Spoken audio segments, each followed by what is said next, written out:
Salut, cette vidéo est un peu spéciale. Aujourd'hui, je ne vais pas vous expliquer des choses sur le cerveau, les neurones, les neurosciences, enfin si quand même un petit peu à la fin. Mais aujourd'hui, je vais vous parler de vulgarisation, de médiation scientifique. Et pour une fois, ça ne va pas être moi qui va le plus parler dans cette vidéo, mais d'autres youtubeurs que j'ai rencontrés il y a 2 semaines à Nice lors du Play Azure Festival. Mais sans plus tarder, en route.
Le Play Azure Festival est un événement qui réunit plusieurs intervenants qui proviennent de 6 milieux culturels différents. Manga, cosplay, jeux vidéo, médiéval, steampunk, science, YouTube, web-série. Parmi ces 2 dernières catégories, j'ai pu interviewer une dizaine de vulgarisateurs. Je leur ai posé plusieurs questions sur l'avenir de la vulgarisation scientifique. Écoutons un peu ce qu'ils ont à nous dire. On a une tendance depuis les années 70 à peu près, 80, à passer d'un modèle qu'on appelle le modèle du déficit, où on va considérer les gens comme des gens qui sont déficitaires en savoir et il va falloir leur apporter les connaissances pour remplir leur tête de science. Ce modèle-là, c'est les conférences qui sont des trucs très pyramidaux où on a un savant ou quelqu'un qui est un expert qui va diffuser la connaissance dans un public qui écoute passivement. Ce modèle est en train d'être passé de mode, c'est encore le plus utilisé aujourd'hui. On passe à un mode de diffusion des connaissances qui est plus horizontal aujourd'hui et YouTube fait partie de cette horizontalité là. Les gens ont des retours à faire aux vidéastes, en tout cas sur YouTube, qui peuvent permettre d'améliorer leur contenu. On est là pour partager et c'est quelque chose qu'on co-construit. On ouvre sur une question et ensuite c'est au public de continuer à faire le job. Vous pouvez aller récupérer les ressources et à partir de ces sources, vous faire votre propre avis sur la question. Ce qui nous intéresse dans les Tout le monde s'en fout, c'est de donner envie aux gens de se renseigner en fait sur les sujets qu'on traite. C'est pour ça qu'on parle de sensibilisation. Donc notre but à nous, c'est encore une fois, c'est que les gens arrêtent de s'en foutre tout simplement, quoi. Donc plus les gens s'engueulent dans les commentaires et plus on est content parce que du coup ils ont arrêté de s'en foutre. On est sur une évolution de la vulgarisation scientifique qui, je trouve, est très intéressante à ce niveau-là, où le public devient aussi acteur et est beaucoup moins passif dans l'acquisition des connaissances.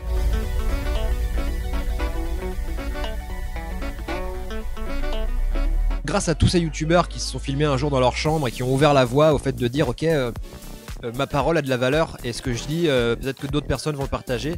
Et moi en tant que personne lambda dans ma chambre, souvent jeune en plus, bah oui, ce que je dis et ce que je pense, mes réflexions ont autant de valeur qu'une autre. Donc ça c'est hyper important et bravo d'avoir fait ça. YouTube est devenu aujourd'hui une plateforme de créativité immense, que ce soit en termes de technique, d'écriture, etc. Il y a vraiment, c'est un vivier de créateurs de dingue en fait. YouTube n'est pas pensé pour la vulgarisation scientifique, dans le sens où quasiment t'empêche d'altérer ta vidéo une fois qu'elle est sortie. Tu l'as faite, si tu veux qu'elle fonctionne, il faut que tu la laisses, que les gens la regardent, etc.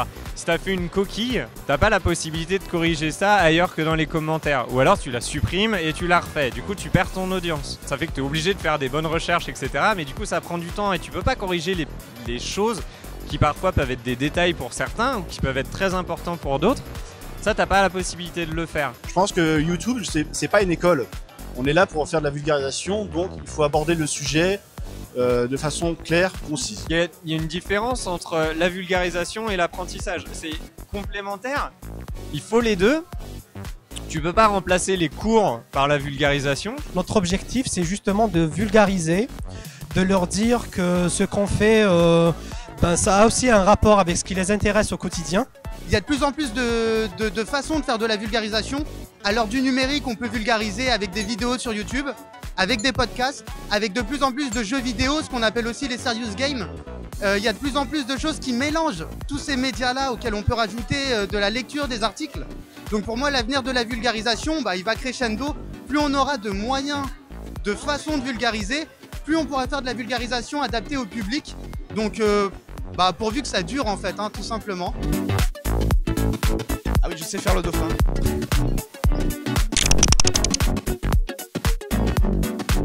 Il y a un espèce de retard entre les institutions qui sont très intéressées par ce qu'on fait et les financements derrière qui manquent en fait. Ça fait des années en fait qu'on fait croire aux internautes que c'est gratuit et que ça n'a pas de coût, alors que c'est faux. Tout a un coût. Les institutions se rendent de plus en plus compte qu'elles ont besoin de communiquer et que savoir communiquer sur un sujet scientifique, c'est quelque chose qui s'apprend et que donc ils ont besoin de cette tranche de métier. Je pense que l'avenir se situerait quand même là-dedans, une collaboration entre le traditionnel, entre guillemets, et les nouveaux vulgarisateurs. Si dans le futur, on a ce déblocage de fonds qui arrive, je pense que ça va être une explosion en termes de communication, en termes de médiation, parce qu'aujourd'hui, avec tout simplement la place publique qu'est YouTube, que nous offre YouTube, il y a des gens qui se découvrent des passions, il y a des gens qui se découvrent de véritables vocations, de véritables travaux. Si on arrive à soutenir financièrement ces gens-là par la suite, je pense que c'est la porte ouverte à une toute nouvelle ère de communication et de vulgarisation dans plein de domaines. Parce que là, on parle de sciences, mais il y a aussi des sciences sociales, il y a aussi tout simplement de la musique, du théâtre, de l'art. Et c'est un mouvement général, c'est-à-dire que ce soit les musées du Louvre ou que ce soit des aquariums comme avec ce que je fais, tout le monde se rend compte qu'il y a une nouvelle génération de gens qui ont appris à communiquer avec les codes d'internet, et avec toutes les nouvelles générations, c'est notamment le nouveau média sur lequel il faut tabler pour toucher un nouveau public. La plupart des personnes que vous venez d'entendre en fait font partie d'un collectif qui s'appelle le Café des Sciences. Vous voyez toutes ces personnes là qui se tiennent la main un par un et qui je sais pas trop ce qu'ils font, c'est eux le Café des Sciences. Ils ont l'air très heureux.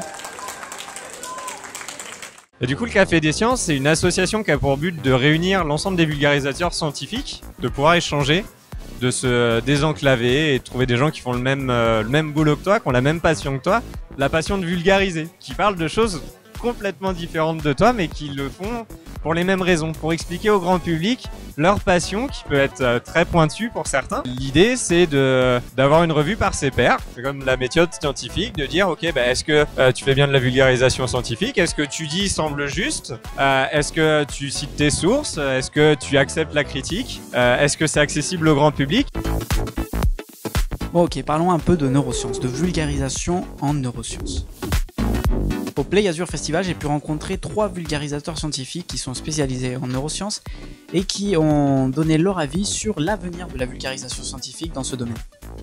Je pense que tout le monde cherche un peu à savoir comment on fonctionne soi-même et comment est-ce qu'on peut atteindre le meilleur de soi-même.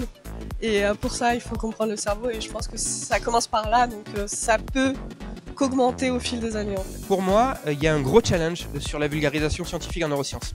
On est dans une époque qui est pile dans cette mode des neurosciences. On essaye d'un petit peu tout expliquer avec les neurosciences. Alors ça reste très intéressant, mais du coup, on se retrouve avec des neurobidules, des neurotrucs et des neuroexperts en machin et des neuromanagers et des... Alors oui, sur le principe, ça peut être valable dans le sens où ce sont vraiment des personnes qui vont utiliser des travaux faits en neurosciences, mais assez souvent, c'est plutôt l'argument vendeur.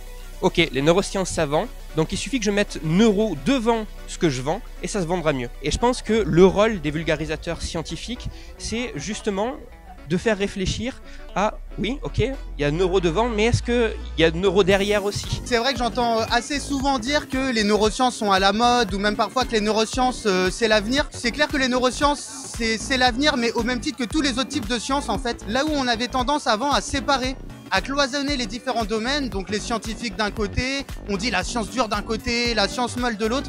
Moi je pense au contraire qu'on devrait faire de plus en plus de sciences transversales. Mon rêve en fait ce serait que dans les laboratoires maintenant on ait un neuroscientifique, une généticienne et peut-être aussi un philosophe, une historienne, parce qu'on vit dans un monde où tout est lié en fait et toutes les sciences sont liées. Donc plus on fera de sciences transversales, plus on mélangera les différents points de vue et plus on se rapprochera d'une vue globale et peut-être quelque part plus on se rapprochera d'une forme de vérité.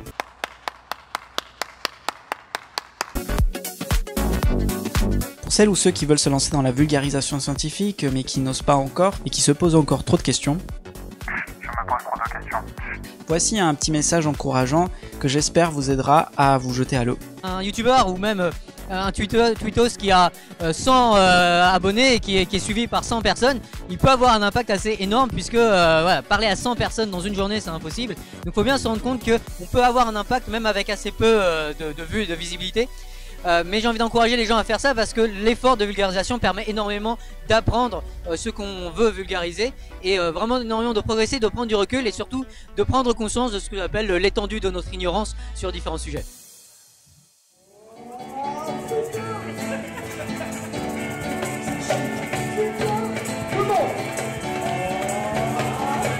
Eh vous là-bas, abonnez-vous. Putain, il m'écoute pas ou quoi? Abonne-toi.